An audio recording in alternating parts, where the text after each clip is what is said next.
Welcome to The Explainer. Today, we're taking a close look at the tech calendar for 2026 because, well, Microsoft is getting ready to retire a whole bunch of its major products. If you're using Windows or Office, you're definitely going to want to pay attention to this. Let's get right into it. So the big question is, are you ready?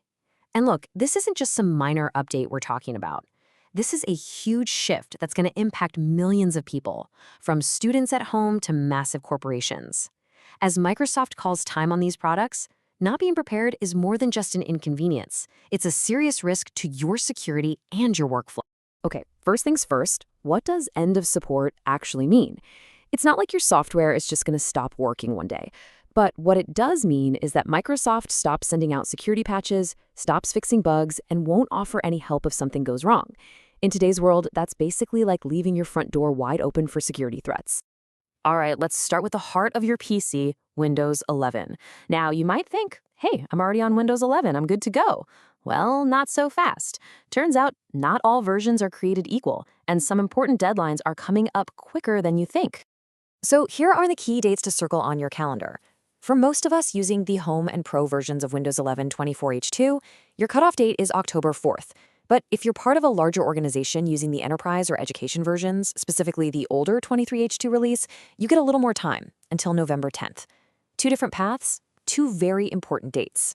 Now for some good news. The required jump from version 24H2 to the next one, 25H2, is actually going to be super easy.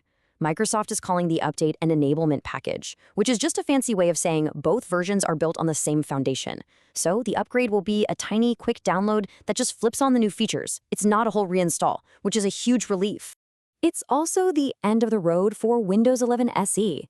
You might remember this one. It was Microsoft's big attempt to create a simplified OS for schools to compete with Google's Chromebooks. It seems it never really caught on in a big way. So support for its final version is also being wrapped up in October 2026.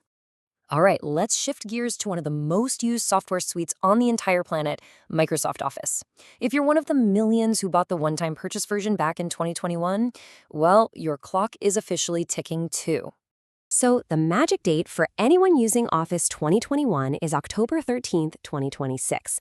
And this deadline is for everyone. It doesn't matter if you're on a Windows PC, a Mac, or even using the special LTSC version. That's the long-term servicing channel for businesses that need rock-solid stability. It is one single date for everybody. This really leaves you with two main choices for your documents, spreadsheets, and presentations. You can either go out and make another one-time purchase for the new Office 2024, or you can make the switch to the subscription-based Microsoft 365. You can see the strategy here, right? Microsoft is really pushing users toward that subscription model. And this quote right here highlights a super important detail. Unlike that easy Windows 11 update we just talked about, moving from Office 2021 to 2024 is not a free upgrade. Microsoft sees them as totally separate products. You'll have to buy a new license and install the new version. Now, your old Office 2021 will still work, but remember, after that October deadline, it won't get any more security updates. Okay, just a quick but really important heads up for all the developers and IT pros watching. It's not just the everyday software that's on this list. Some really fundamental developer tools are also facing their end of support dates. So for you developers, a bunch of key platforms are all hitting that same November 10th deadline. We're talking about .NET 9 and even the long-term support version, .NET 8, plus PowerShell 7.4. Basically, if you have apps built on these, you'll need to get a plan in place to move them over to the next long-term release, which is going to be .NET 10. This is all part of a regular cycle to keep developers on the most modern and secure stuff. Okay, that was a lot of dates and products, right? So let's pull this all together into one simple action plan you can actually use. When you're juggling this many deadlines, a single checklist can be a lifesaver. This slide right here is your cheat sheet. Let's just run through it real quick. For Windows 11, you've got until October 4th to do that simple update. For Office 2021, you need to either buy the new version or switch to a subscription by October 13th. For the devs using .NET and PowerShell, your deadline is November 10th.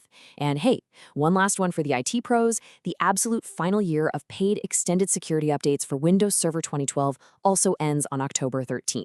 So all of this leaves us with one final question to think about. You know, 2026 might feel like it's a long way off, but these deadlines have a funny way of sneaking up on you. Now is the absolute perfect time to take a look at your own computer, your family's computers, or your company's systems, make a plan, and get ahead of these changes. It's all about keeping your digital life secure and up to date.